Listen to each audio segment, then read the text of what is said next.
Indonesia beberapa tahun lalu kembali beraksi karena diduga membocorkan jutaan data Direktorat Jenderal Pajak Kementerian Keuangan dan setidaknya ada 6 juta data nomor pokok wajib pajak yang diduga dibocorkan dan dijual biorka di Bridge Forum.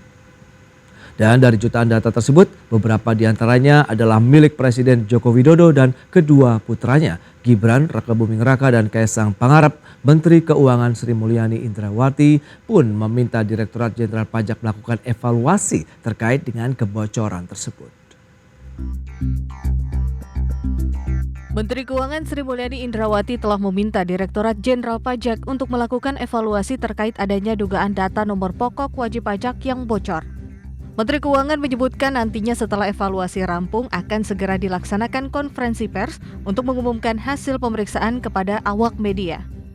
Saya sudah minta Pak Dirjen Pajak dan seluruh pihak di Kemenkyu untuk melakukan evaluasi terhadap persoalannya. Nanti akan disampaikan penjelasannya ya oleh Pak Dirjen Pajak dan tim IT-nya. Seperti diketahui, dugaan bocornya data NPWP mencuat usai pendiri Ethical Hacker Indonesia Teguh Aprianto mengunggah tangkapan layar situs Bridge Forums.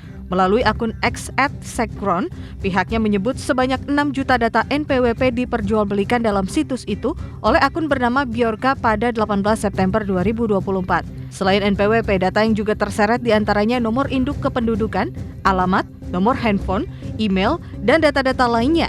Harga jual seluruh data itu mencapai 150 juta rupiah. Dalam cuitan yang sama, Teguh mengatakan data yang bocor juga termasuk milik Presiden Joko Widodo serta putranya Gibran Rakabuming Raka dan Kaisang Pangarep. Selain itu, sejumlah menteri juga termasuk dalam daftar seperti Sri Mulyani.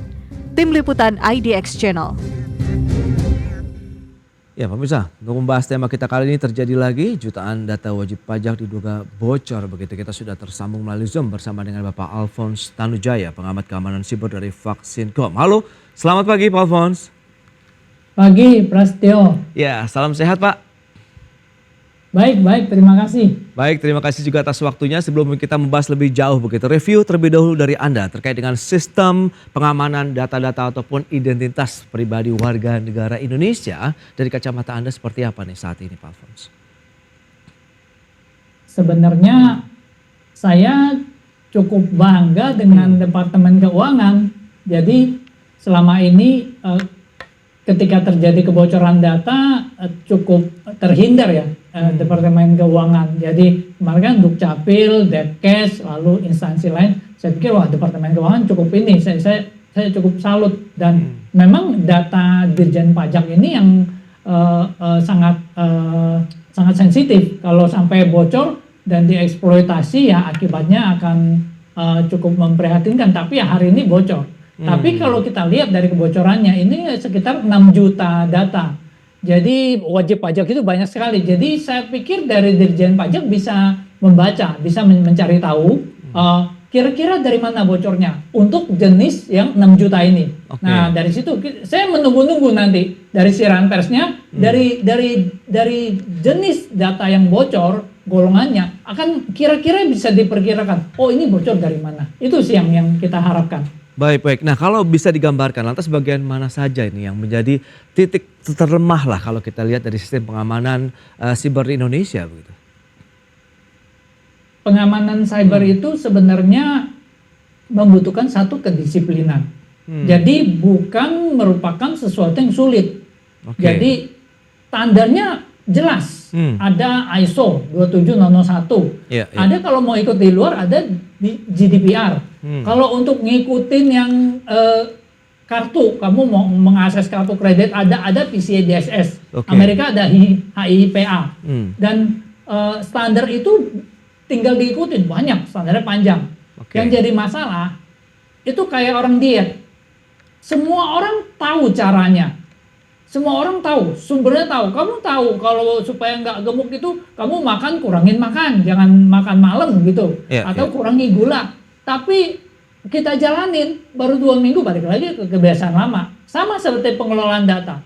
Jadi kita harus disiplin untuk menjaga kredensial, menjaga vulnerability, lalu menjaga hak akses. Lalu kalau setiap kali ada update selalu diupdate. Lalu selalu mengkomunikasikan adanya perubahan akses atau apa. Nah, seperti itu yang harus dilakukan, harus menjadi satu kebiasaan. Kalau mau langsingnya begitu, kalau mau datanya aman sama juga. Kira-kira seperti itu, ilmunya ada semua tersedia, cuman kedisiplinan dan kesadaran untuk menjalankannya saja, Pras. Oke, nah lantas bagaimana dengan upaya-upaya begitu dari pemerintah maupun para pemangku kepentingan untuk menjaga keamanan data-data warga negara Indonesia begitu dari serangan-serangan cyber sendiri begitu sejauh ini? Apakah sudah cukup optimalkah? Jujur saja kalau kita lihat dari apa yang terjadi sampai hari ini, ya memang Indonesia masih perlu mengejar ketertinggalannya.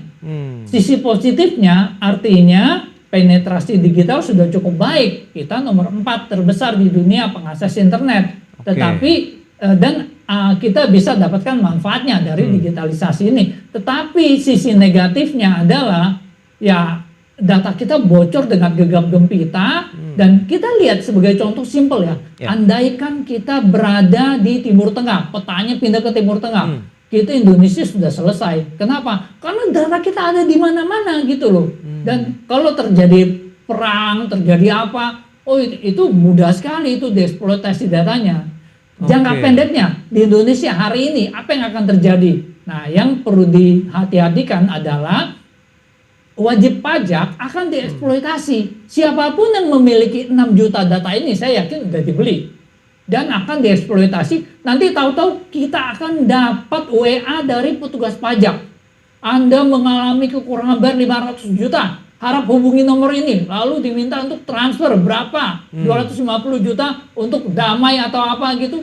Penipuan-penipuan seperti itu segera akan terjadi. Dan hal itu yang harus diperhatikan. Karena itu kami minta ke Dirjen Pajak atau pihak terkait, tolong diinformasikan siapa saja yang bocor datanya. Kita nggak mau menghukum. Kita mau supaya pemilik data ini bisa tahu, wah data gue bocor, gue mesti hati-hati. Kenapa? Karena yang dibocorkan ada email, ada nomor telepon, dan data kependudukan, dan NPWP.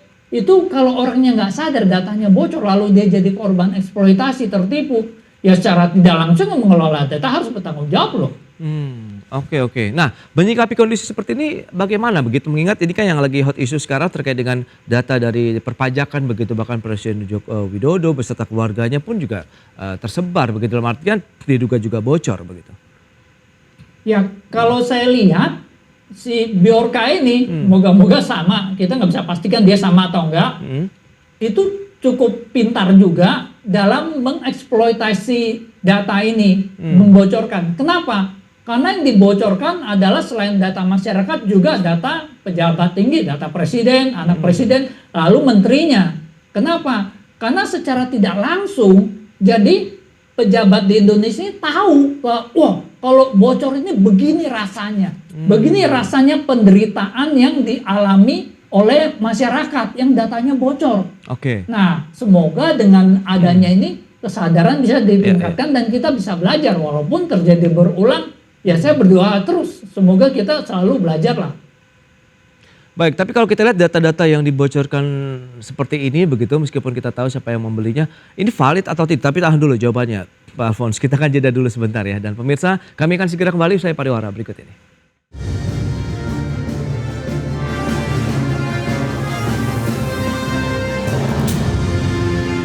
Ya, terima kasih Anda masih bergabung bersama kami dalam Market Review. Pemirsa, berikut ini kami sampaikan data terkait dengan 10 besar negara dengan kebocoran data terbesar di dunia. Ya, selengkapnya bisa Anda saksikan di layar televisi. Yang pertama ada negara Amerika Serikat, ada sekitar 994.994,72 juta maksud kami. Ini yang mengalami kebocoran data di Amerika Serikat. Kemudian Rusia 338,57 juta data, kemudian India 165,08, China 161,37, kemudian Iran, Brazil, Perancis, baru Indonesia. Dan selanjutnya ada Inggris serta Filipina, 10 negara dengan kebocoran data terbesar. Berikutnya kita lihat dugaan insiden kebocoran data berdasarkan sektor. Di tahun 2023 ada berapa kasus?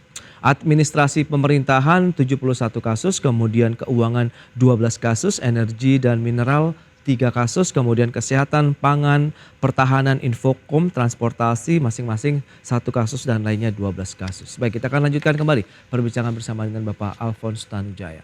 Ya Pak Alphonse, dengan menyikapi kondisi seperti ini saat ini apa yang bisa disampaikan begitu? Nah kalau bicara mengenai data-data yang bocor ke publik begitu ataupun memang diperjualbelikan, itu data-datanya sebenarnya validkah atau bagaimana? Oke. Kita memang pertama kali orang mengklaim punya data, kita harus konfirmasi apakah datanya itu valid atau tidak. Oke. Jadi kemarin dari sampel yang diberikan oleh Bjorka, lalu kami lakukan cross check dan di sana ada data NIK, data kependudukan.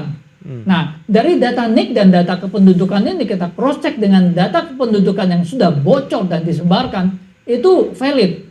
Jadi kita bisa katakan bahwa data itu valid. Sebagai contoh gini, saya mau ucapin selamat ulang tahun kepada Bu Menteri gitu loh. Kenapa? Karena dia baru ulang tahun akhir Agustus itu. Kenapa? Karena dari data yang bocor itu. Nah, itu gambarannya. Lalu apa dasarnya kita katakan itu datanya pajak? Ya karena filenya ada di situ. KPP, lalu tanggal daftar pajaknya, dia masuk wajib pajak besar atau bukan, ya jelas dari fil-filnya itu ada data dari kantor pajak. Jadi atas dasar itu kita katakan bahwa datanya valid dan bocor dari DJP. Baik, nah ini menarik kalau kita lihat kan kemarin pemerintah khususnya Presiden Jokowi begitu menyebutkan bahwa ada 2 faktor penyebab kebocoran yaitu password kemudian data yang disimpan di banyak tempat. Nah bagaimana pandangan Anda, Pak Alphonse? Kalau Pak Presiden kan memang mengetahui cukup secara umum ya kan bahwa ini adalah kebocoran data karena password dan ini. Nah, bagi awam itu yang harus diperhatikan. Nah, bagi pengelola data hal yang harus diperhatikan, Anda perlu mengikuti standar yang baik. Banyak standar yang saya sebutkan tadi, standar ISO, standar PCI DSS, itu standarnya kayak skripsi. Anda baca aja pusing, tapi ini Anda harus laksanakan. Ya itulah tugasnya. Jadi kita harus disiplin menjalankan standar pengelolaan dan pengamanan data, pengamanan akses supaya tidak membuka celah keamanan dan berhasil diakses oleh peretas dan diambil datanya. Dan biasanya sisi terlemah adalah user. Jadi kita kita bisa melindungi server dengan baik ya kan, admin punya akses, tetapi dia memberikan akses server ini kepada user yang mungkin ratusan ribuan. Nah user-user itu yang perlu dilindungi dan menjadi tugas yang sangat berat untuk admin. Tapi itu bisa secara rutin dilakukan scanning terhadap semua perangkatnya dengan standarnya, apakah ada vulnerability-nya, apakah sesuai dengan standar. Kalau nggak sesuai standar langsung tolak aksesnya gitu loh. Kalau sesuai standar silakan akses. Jadi hal-hal seperti itu yang perlu diperhatikan. Iya, tadi Anda memberikan statement terkait dengan kedisiplinan. Nah, tingkat kedisiplinannya saat ini sudah seperti apa? Apakah kita mungkin perlu ada satu gerakan nasional begitu untuk bagaimana meningkatkan kedisiplinan para pengelola data-data publik ini? Ini sudah lebih dari 2 tahun kita bicarakan hal ini. Jadi kedisiplinan ini yang memang diperlukan, tapi mungkin perlu ada satu kesadaran dan peningkatan SDM. Jadi kalau kita lihat dari instansi dan lembaga, kalau dikasih tanggung jawab mengelola data, itu semua berebut. Mengapa? Karena itu berhubungan dengan anggaran. Kenapa? Karena otaknya itu pengen dapat anggaran, bukan otaknya pengen melayani. Itu yang mohon dibenarkan gitu loh. Kita mengelola data itu amanah, bukan berkah. Kalau berkah itu Anda dapat, Anda syukuri, Anda berusaha dapatkan berkah lebih banyak lagi. Tapi kalau amanah Anda dapatkan, Anda jaga dengan baik, Anda pelihara. Nah, data itu adalah amanah bukan berkah. Itu sikap dasar yang harus didapati gitu loh. Yang semoga ini bisa disadari. Jika ini dasar pemikiran yang bisa berubah, saya yakin pengelolaan data akan lebih aman. Baik, ke depan Anda seperti apa begitu melihat kondisi seperti ini yang terjadi beberapa kali dan bisa dikatakan berulang kali terkait dengan kebocoran data begitu yang berhasil diretas? Ya, saya harapkan dari pemerintah bisa memikirkan dan juga nanti ada pemerintahan baru. Kalau bisa tempatkan orang-orang yang profesional khususnya dalam berhubungan dengan pengelolaan data. Mengapa? Karena kalau ditempatkan orang yang kurang mengerti mengelola data, lalu terjadi lagi pengelolaan kurang baik, akan terjadi kebocoran. Jadi tolonglah kalau bisa diutamakan milenial atau yang lebih muda, mungkin Gen X atau baby boomer seperti saya ini, ya udahlah kita di tempat-tempat strategis saja, jangan yang di garda terdepan yang mengelola data yang sangat cepat perubahannya. Oke. Jadi barter-barter juga, jadi berikan posisi yang penting sehubungan dengan digitalisasi kepada profesional. Jadi kalau bisa jangan terlalu banyak yang barter itu, silakan dilakukan itu, tapi tidak di bidang-bidang pengolahan data. Baik, tapi berkaca dari kasus yang pernah terjadi begitu di Indonesia, Anda melihat bagaimana? Apakah sebenarnya ya Pak hacker ataupun pembobol data ini dari luar negeri apa dari dalam negeri sih sebenarnya? Atau ya itu masih samar-samar, Pak Alphonse?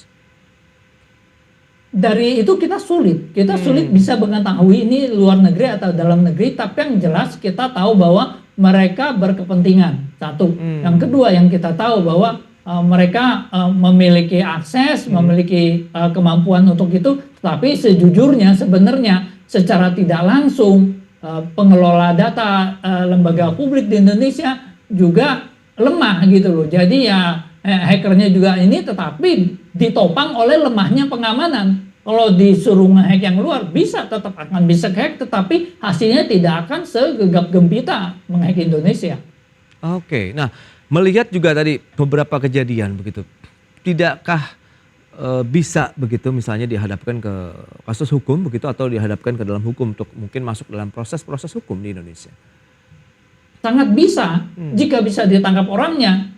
Tapi kalau namanya peretas, dia sudah mempersiapkan diri dengan baik. Sebagai gambaran, jadi Bridge Forum ini sudah ada berkali-kali, hampir 10 kali berganti situs. Kenapa? Karena berhasil diidentifikasi, bahkan pemiliknya ditangkap oleh pemerintah Amerika, ditutup. Tapi sampai hari ini muncul lagi, dia tinggal ganti situs dan usernya sama dan sistemnya sama gitu loh. Jadi ya sesulit itu gitu loh. Oke, nah lantas bagi masyarakat sendiri, masyarakat awam lah khususnya kalau memang yang datanya pun akhirnya terekspos ke publik kemudian dimanfaatkan seperti yang Anda katakan oknum-oknum tidak bertanggung jawab tadi. Ya, masyarakat perlu kalau untuk mencegah gimana caranya supaya data aku yang dikelola Dirjen Pajak tidak bocor. Tidak ada caranya. Caranya adalah berdoa kepada Tuhan Yang Maha Esa, semoga data aku nggak termasuk di situ. Atau semoga Dirjen Pajak disadarkan bahwa dia mengelola amanah. Kalau yang data yang dikelola oleh lembaga lain, lembaga swasta maupun pemerintah. Tapi kalau data saya, mungkin saya bisa lindungi. Pakai kredensial yang baik, aktifkan two-factor authentication, atau kalau nggak mau diteror oleh debt collector, ada pakai aplikasi crowdsourcing seperti Truecaller yang otomatis bisa memblokir nomor telepon yang kita tidak kenal tapi sudah di-tag sebagai spammer. Nah, berarti kalau kita bicara mengenai literasi terkait dengan mitigasi dari kebocoran-kebocoran data begitu yang beberapa kali terjadi di Indonesia, ini apakah perlu juga kita memberikan edukasi kepada masyarakat luas, Pak Alphonse? Sangat perlu. Jadi literasi digital ini sangat perlu untuk dilakukan supaya masyarakat bisa menyadari bagaimana mereka bisa menjalankan kehidupan digitalnya dengan baik dan dengan aman.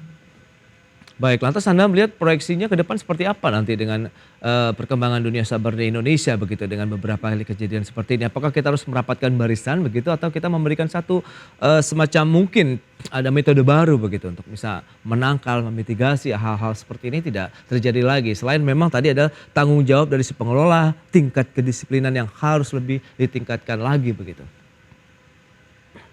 Ya, masyarakat harusnya cepat atau lambat akan belajar, tapi belajar dengan pengalaman pahit, belajar dengan menjadi korban eksploitasi. Hari ini kita sudah menjadi korban eksploitasi dari kebocoran data.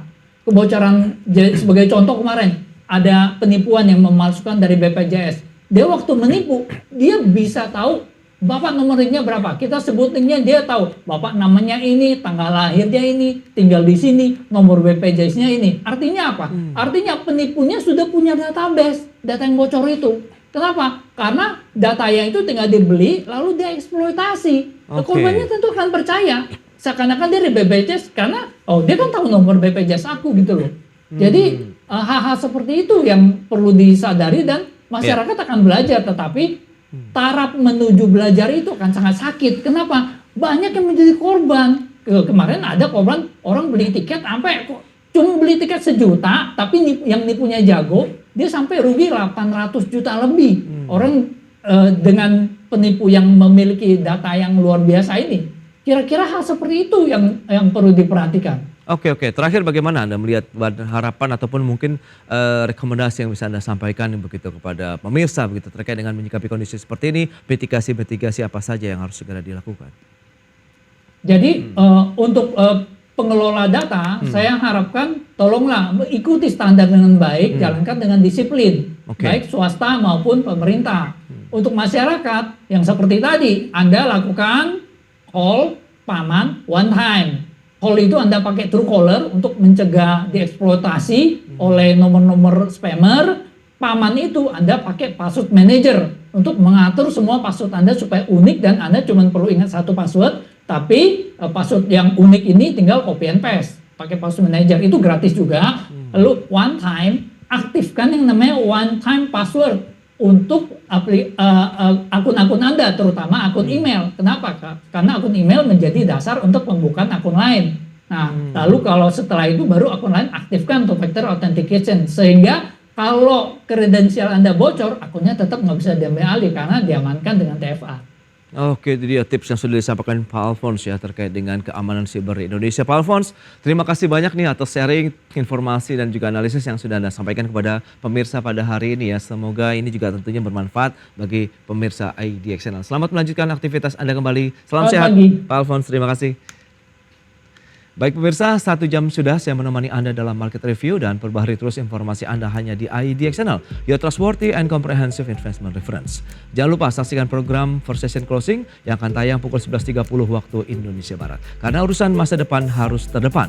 Aku investor saham. Ya, saya Prasetyo Wibowo beserta seluruh kerabat kerja yang bertugas pamit undur diri. Terima kasih, sampai jumpa.